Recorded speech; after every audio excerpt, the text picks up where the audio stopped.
Close the door. Sit down. Listen carefully.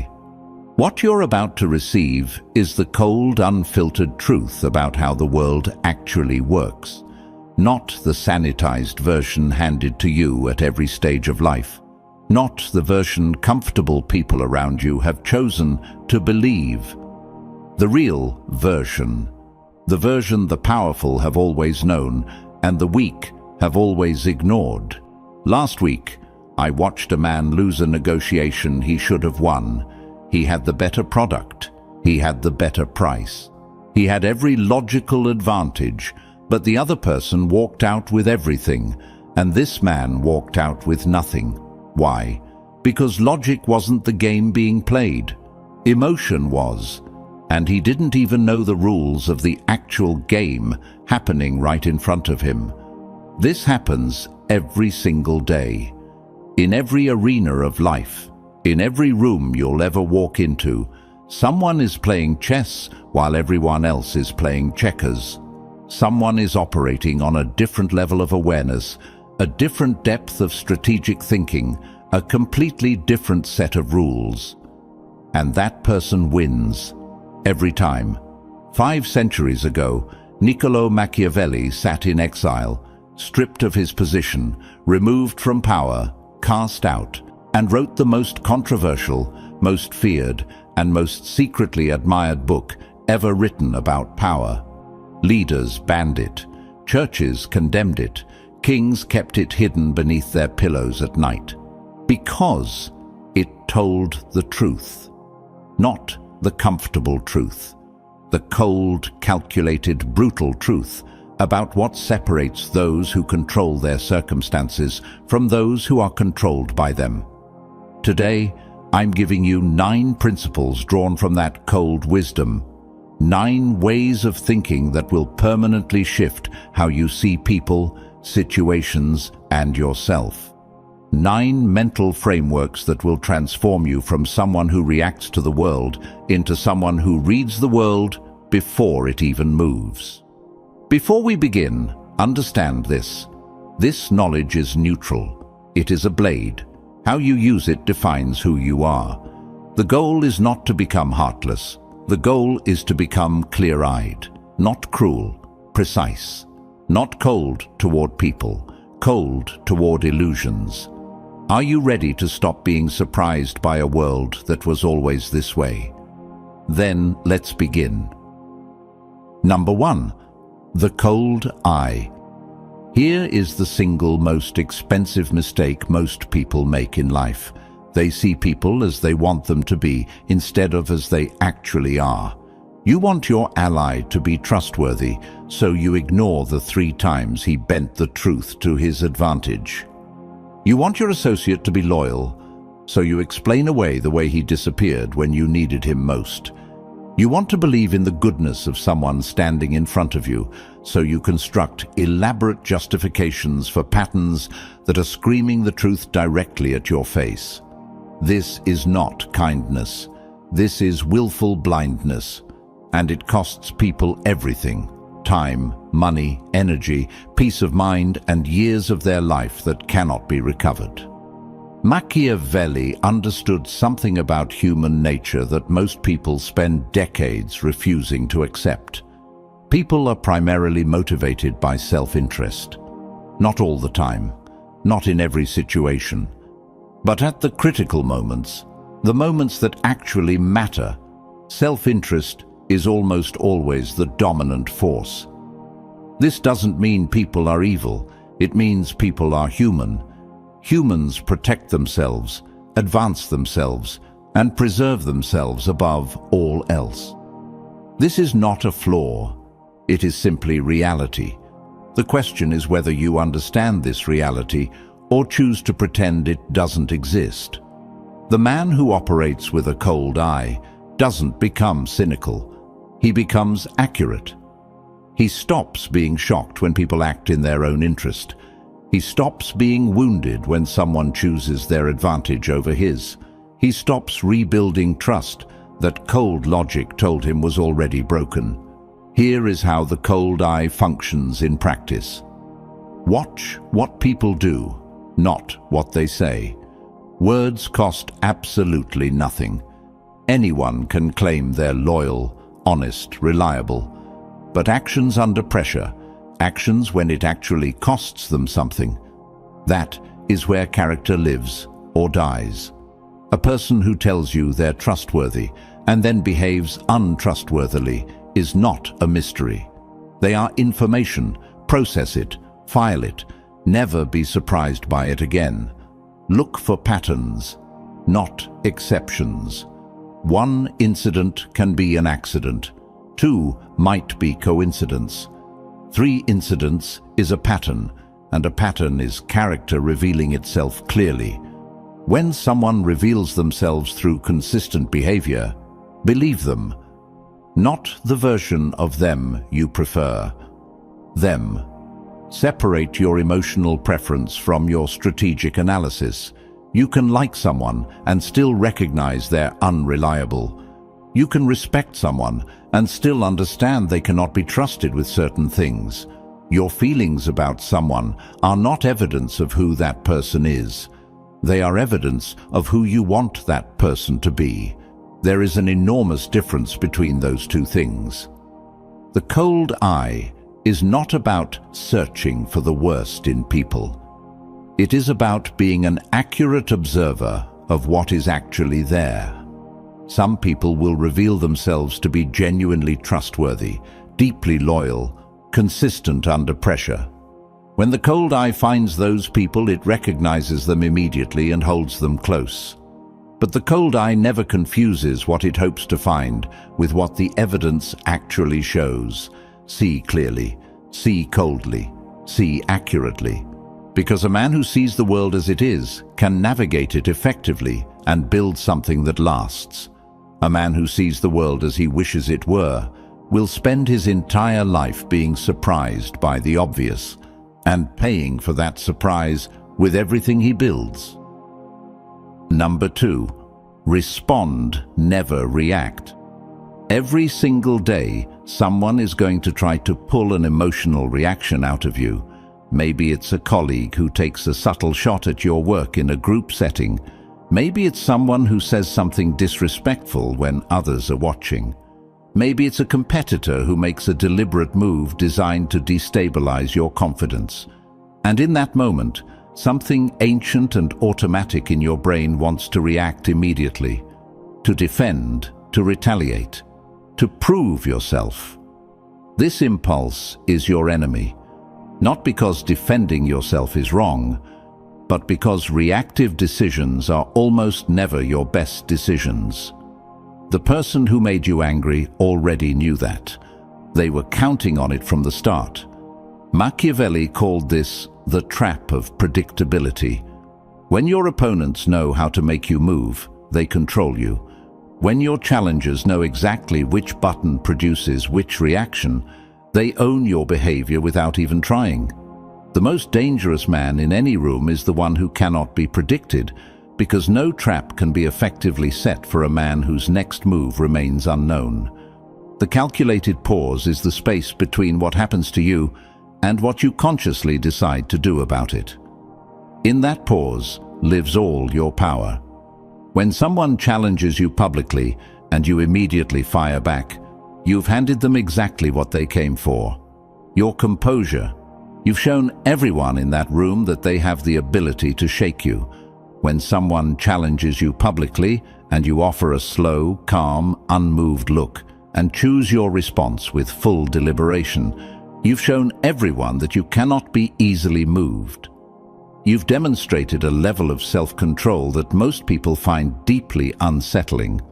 And you've left the person who came at you wondering what you're actually thinking, which is far more powerful than anything you could have said in the heat of that moment. The calculated pause works in every arena.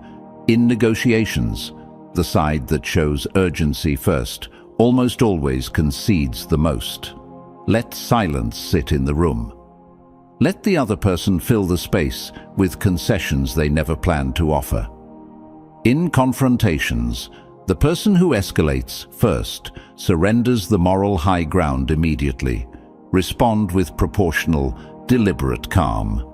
Let them look unreasonable, while you appear completely certain. In competition, the person who reveals their full strategy out of excitement loses the element of surprise. Hold back, observe, choose your moment. Practice this starting today. When something makes you want to react immediately, don't. Take 3 full breaths. Ask yourself 2 questions. What outcome do I actually want here? And what response is most likely to produce that outcome? The answer almost never involves acting on the first emotion that rises in your chest. Train the pause. Make it instinctive. Because the man who has mastered the pause has mastered himself completely. And the man who has mastered himself cannot be mastered by anyone else. Number 3. The information advantage. Knowledge is not power. That phrase gets repeated so often that people stopped examining whether it's actually true. Knowledge that your opponent doesn't know you have, that is power. The person who demonstrates everything they know immediately is transparent. And transparent people are easily read, easily predicted, and easily outmaneuvered. The person who holds their knowledge carefully, reveals it strategically, and lets others believe they have the information advantage while quietly knowing far more. That person operates with real, sustained leverage. Machiavelli was obsessed with this principle. In every negotiation, every alliance, every conflict he analyzed, the decisive advantage almost always went to the side with superior information about the other side's true intentions, capabilities, and limits. Here is how to build your information advantage. Ask questions, don't make statements. The person who speaks constantly reveals their thinking, priorities, anxieties, and limitations in every sentence. The person who asks thoughtful, precise questions learns everything significant about the other person, while giving away almost nothing about themselves. In every exchange, the listener holds more real information than the talker. Use this asymmetry constantly. Observe before you engage. When you enter a new environment, there is tremendous social pressure to establish yourself quickly. Resist this completely. Spend the first period watching. Learn the actual power dynamics, which are almost never what the formal structure suggests. Identify who truly influences outcomes versus who simply holds a title. Then, when you do engage, you do so with a complete map that nobody else possesses. Protect your own information with precision. Not everything needs to be shared. Not everyone deserves access to your plans, your vulnerabilities, or your ambitions. The person who shares everything with everyone gives everyone equal ammunition to use against them when circumstances change. Be selective. Choose what you reveal, who receives it, and the exact moment that maximizes your position. Study people in the moments they believe are unguarded. How does someone treat people who hold no power over them? How do they behave when things go wrong and they think the consequences won't reach them? These unguarded moments reveal character with a clarity that no formal interaction ever achieves. The information advantage doesn't make you manipulative. It makes you aware. And awareness, real, accurate, cold-eyed awareness, is the foundation of every effective decision you will ever make. Know more than they think you know. Show less than you actually possess. Number 4, the force of consistency. There are 2 kinds of predictability. One destroys your power, the other builds it into something formidable. Emotional predictability, where people know exactly which buttons produce which reactions from you, makes you controllable. Easy to outmaneuver because your moves can be anticipated and exploited. Excellence predictability, where people know that whatever you commit to, you will deliver without exception, builds something money cannot purchase. an unshakable reputation for reliability that precedes you into every room you enter. Machiavelli understood that a leader's greatest enduring asset is not their brilliance in extraordinary moments, but their absolute consistency in ordinary ones. The leader who is erratic, sometimes generous, sometimes harsh, sometimes engaged, sometimes absent, creates anxiety in everyone around him. Nobody can trust any single interaction, and without trust, no real loyalty forms. Without loyalty, power is always fragile and always one crisis away from collapse. The leader who is coldly consistent, whose standards never shift when things get difficult, who delivers on Monday exactly what he promised on Friday, who holds the same line under pressure that he holds when everything is comfortable, creates an entirely different atmosphere when what people are dealing with is always excellent. Genuine respect forms not because it was demanded, but because it was earned through repetition. Consistency is the most underrated discipline available to you. The person who works hard when they feel motivated and disappears when they don't will never build anything that lasts. Motivation rises and falls based on conditions outside your control. Discipline functions regardless of how you feel on a given morning. The people who consistently build things worth having are almost never the most talented people in their field. They are the most consistent. Choose your non-negotiables with total clarity. The things you will do regardless of how you feel, regardless of circumstances, regardless of whether anyone is watching. These non-negotiables become the actual foundation of your identity, not the identity you claim, but the identity you build through repeated action. And here is the hidden power inside consistency. When you are consistently excellent in everything visible, your occasional deliberate deviation from pattern becomes enormously impactful.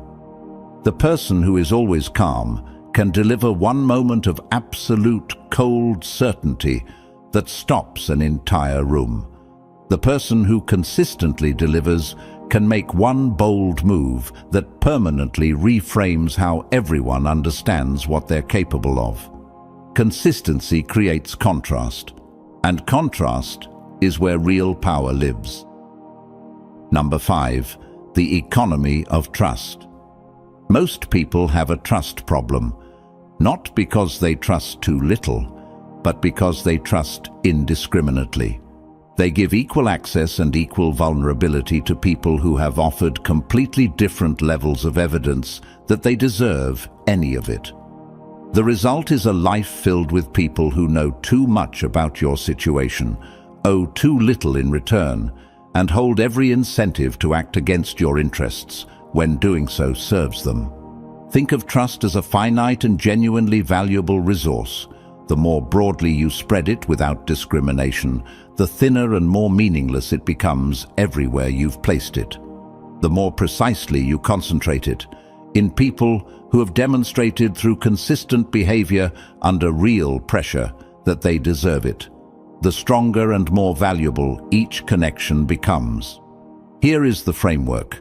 There are people you work alongside, functional connections valuable within their proper scope, but they don't receive access to your real vulnerabilities or private strategic thinking.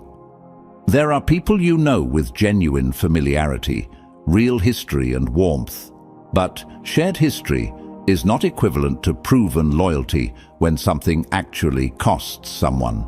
There are people who have proven themselves through repeated behavior across genuinely high-stakes situations. People who had real options to choose differently and chose to stand firm. These are rare. These deserve your deepest investment. The other side of the economy of trust, the side most people skip, is the standard you hold for yourself as the foundation. Demanding everything from yourself means becoming the most reliable, consistent, and trustworthy person in your own life first. Keep the promises you make to yourself. Hold yourself to a standard that operates independently of whether anyone is observing. Treat your own word to yourself as genuinely sacred, because if you cannot trust yourself, no external architecture of trust you build means anything real. Build trust carefully. Place it precisely. Earn it daily. From yourself first, from others second. Number 6. The power of positioning. Most people respond to circumstances after those circumstances have already formed around them. A much smaller number position themselves to shape circumstances before they fully arrive. Positioning is the discipline of placing yourself, your reputation, your capabilities, your connections, your resources, in the right configuration before an opportunity appears or a crisis strikes. It looks like luck from the outside because the preparation happened before the moment became visible to observers. Machiavelli wrote with deep attention about the relationship between preparation and what he called fortune, the unpredictable forces of chance. He was never naive about fortune's real power, but his observation was precise. Fortune consistently favors those who have already prepared a position from which to act on it. Fortune just as consistently destroys those who have built no position from which to respond. The flood comes every year to the same valley. The man who built his position on the hill because he understood the pattern is completely fine when the water rises. The man who built in the floodplain because it was easier loses everything. Both men face the exact same flood. Preparation is the only real difference. Positioning works across every domain. Competitive positioning means building your capabilities, network, and reputation, so you're already recognized as excellent before a critical opportunity becomes available. The person who begins building their position after they realize they need it is already significantly behind. Strategic positioning means being absolutely clear about your values, standards, and limits before those things are tested under pressure. The man who has already decided how he will respond to a serious challenge, in the calm moment before any such challenge has appeared, will respond with infinitely more effectiveness than the man who tries to figure it out in real time. Tactical positioning means understanding where a situation is heading before it gets there. Most people react to where things currently are. The strategically positioned person is already thinking from where things will be. Every single day, ask yourself where you want to stand in 1 year, in your capabilities, your competitive position, your prepared resources, and ask what positioning move you need to make today. Then execute that one concrete action, not dramatic gestures, small, precise directional movements that accumulate over time into an advantageous position that nobody else thought to occupy early. Number 7. The strategic retreat. Here is a truth that every proud man needs to hear. There are moments when the single most powerful move available to you is to deliberately step back, not to surrender, not to give up, but to strategically yield specific ground in order to preserve your full strength for the war when the battle in front of you isn't worth the true cost of winning it. Machiavelli studied the great commanders throughout history with obsessive attention to this principle. He noticed a consistent pattern. The commanders who achieved the most decisive, most enduring victories were almost never the ones who fought every engagement with maximum force. They were the ones who had the cold discipline to know which engagements to fight and which to deliberately avoid. The commander drawn into every battle, who meets every challenge with equal fury, who refuses to yield on any point regardless of its strategic value. This commander exhausts his resources on small conflicts that decide nothing. He wins individual battles and loses the entire war through accumulated depletion. The commander who chooses his engagements with cold precision preserves everything that matters. He yields terrain that costs him little while saving his full strength for ground that actually determines the final outcome. The strategic retreat applies in every arena. When someone tries to goad you into an argument that carries no real stakes, stepping back is not weakness. It is intelligence operating correctly. The argument isn't worth winning because winning it costs you time and energy without producing anything of genuine value. When any investment of your resources is clearly not going to produce the return that justifies the continued cost, the ability to step back and redirect those resources towards something viable is not failure, it is strategic correction. The sunk cost of what you've already put in is never a valid reason to continue. When you face opposition with significantly greater current resources, direct confrontation often produces avoidable losses. A strategic retreat, followed by deliberate repositioning and a return from a stronger angle at a better moment, frequently produces outcomes that the direct charge never could have achieved. The core discipline is separating your ego from your strategy completely. Ego insists on holding every position because yielding any ground feels like diminishment. Strategy asks only one question: does holding this position at this moment serve my actual long-term goals? Know when to hold ground without moving an inch. Know when to step back without regret. The man who can execute both with equal fluency is more formidable than any man who only knows one mode. Number 8. The long game. Most people make their decisions based on what feels most relieving right now, what eliminates the current discomfort most immediately, what produces the fastest visible reward. This is precisely why most people's lives look almost identical year after year. Because decisions optimized entirely for today's comfort almost always compromise tomorrow's position in ways that compound silently and become impossible to ignore only much later. The cold, calculated mindset Machiavelli described is fundamentally a long game mindset. It doesn't ask what is easiest today. It asks what is necessary for the outcome I've committed to over the timeline that actually matters. It accepts difficulty in the present deliberately in exchange for a stronger position in the future. Here is how long-game thinking changes the quality of decisions in practice. The person playing the long game does not reveal their full capability when the stakes are low. They allow others to form underestimations, because the person who underestimates you surrenders the most valuable gift available. They lower their guard at exactly the moment you need them to. Then, when the decisive moment arrives, you exceed every expectation at the only moment that actually determines the outcome. The person playing the long game in their own development doesn't optimize for feeling satisfied with where they currently stand.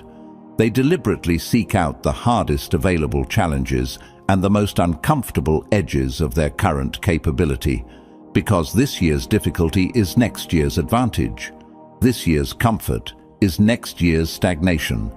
The person playing the long game does not fill silence with premature movement just because waiting is uncomfortable.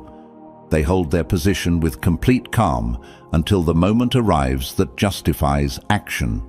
Then they act with everything they've preserved through that patience in a single, overwhelming, decisive move. The long game requires a specific and trainable mental architecture, the ability to hold your future position in clear, detailed focus while making decisions from your current one.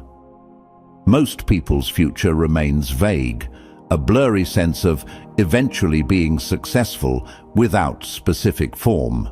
The long game thinker has a precise picture of the position they are deliberately moving toward.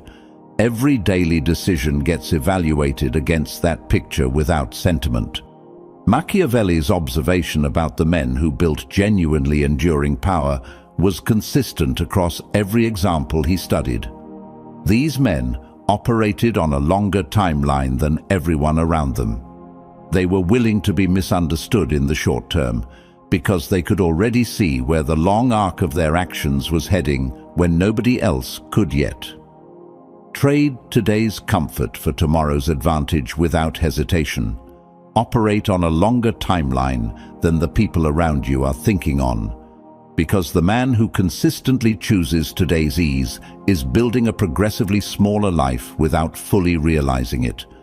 And the man who consistently trades today's difficulty for tomorrow's strength is building something that compounds year after year, choice by choice, discipline by discipline, into something that people who chose comfort will eventually find genuinely difficult to understand. Number 9, the unstoppable identity. Everything we've covered arrives here. All the cold-eyed clarity, all the calculated pauses, all the information advantages and consistency and positioning and long-game thinking. All of it serves this final and most important principle. You are building a version of yourself that cannot be dismissed, cannot be outmaneuvered, and cannot be stopped by the ordinary forces that stop ordinary men. This is not arrogance. Arrogance is confidence that isn't backed by anything real. What we're describing is earned certainty, the kind that accumulates in a man who has done the internal work consistently, built the disciplines over time, sharpened his awareness through repeated, honest observation, and constructed an identity that functions completely independent of what external conditions are currently offering him. Most men's confidence is entirely weather-dependent. When circumstances are favorable, when results are coming, when plans are working, they feel strong. When circumstances turn, when feedback becomes critical, when plans hit real obstacles, their confidence collapses. And when confidence collapses, at exactly the moment when good decisions are most necessary, that is where outcomes are lost that cannot easily be recovered. The man with an unstoppable identity does not have weather-dependent confidence. His internal stability is entirely self-generated. It comes from his relationship with his own standards, his own word to himself, his own clear sense of what he stands for and what he's building, not from what the current situation is providing or withholding. Machiavelli's observation about the greatest leaders he studied was absolutely consistent.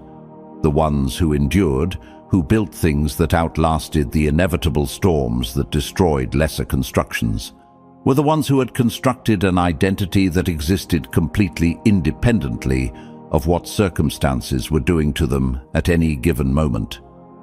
They could lose a significant battle and still know exactly who they were. They could face serious criticism and still know precisely what they stood for, because their identity was a structure they had deliberately built and maintained, not a reflection of what was currently happening around them. Building this identity is a daily practice with no final completion date. It is maintained through repetition or lost through neglect. It means keeping your word to yourself in the small moments, because the small moments are where identity is actually forged. Not in the dramatic ones, in the quiet Tuesday morning when nothing external is watching and keeping the standard is harder than letting it slip. It means maintaining your discipline when it would be genuinely easier to slide. It means continuing to move forward when forward motion is genuinely difficult. It means knowing, with complete cold clarity, what you are building and exactly why.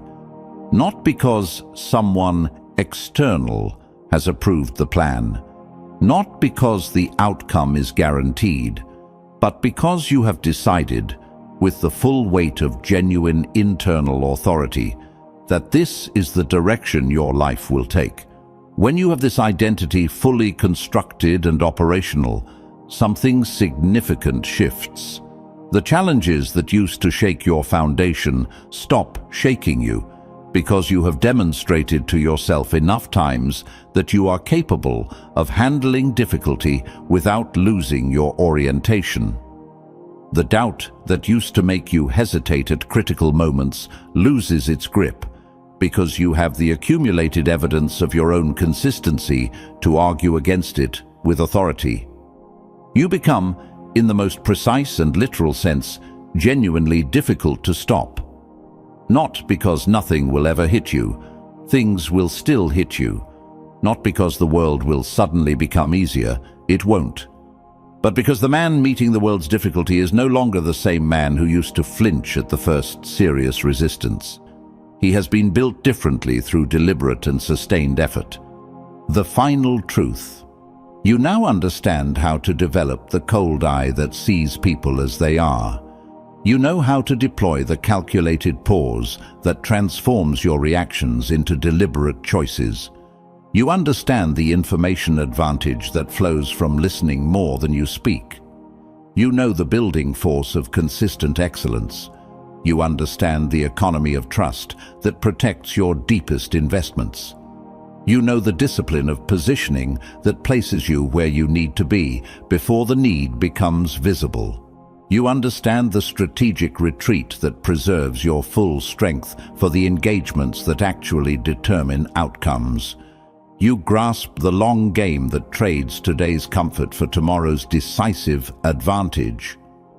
And you know the unstoppable identity, built in small invisible moments, maintained under real pressure, and ultimately independent of anything the world can take from you. They are operational frameworks. They function in every competitive arena, in every high-stakes situation, in every environment where the difference between the man who shapes events and the man who simply experiences them comes down to the quality of his thinking and the depth of his preparation. The world will test your commitment to this new way of operating almost immediately. Someone will push against your new clarity. A situation will arise that makes emotional reaction feel more satisfying than calculated response. An older pattern will reassert itself and offer you the comfortable pull of who you used to be. Hold the line. Stay cold means clear-eyed, completely free from the distortions of wishful thinking and emotional reactivity. You see what is actually there. You act on what is actually there. Stay calculated means deliberate at every level. Nothing important in your life happens by accident. Your words are chosen. Your responses are chosen. Your investments of time, energy, and trust are chosen with full awareness. You are always the author of your significant actions, never simply the product of whatever emotion happened to be loudest in that moment. Stay ahead means positioned, consistently one step further down the actual timeline than current circumstances require. You see what is coming before it arrives. You prepare before preparation becomes urgent. You arrive before the competition realizes the game has already started. This is the cold wisdom Machiavelli preserved across 5 centuries for the people willing to receive it honestly. This is the framework that permanently separates the men who are shaped by the world they encounter from the men who shape the world they operate in. This is not who you might become at some unspecified point in the future. This is who you are choosing to be right now, in this moment, with the decision to take what you've received here and make it genuinely operational in your actual life, starting today. The world has always needed men who see clearly, think carefully, prepare deliberately, and act with cold precision when the moment requires it. You are capable of being exactly that man. The only remaining question is whether you will choose to be. Stay cold, stay calculated, stay ahead. Nothing can stop what you're becoming. Go, build, lead, win.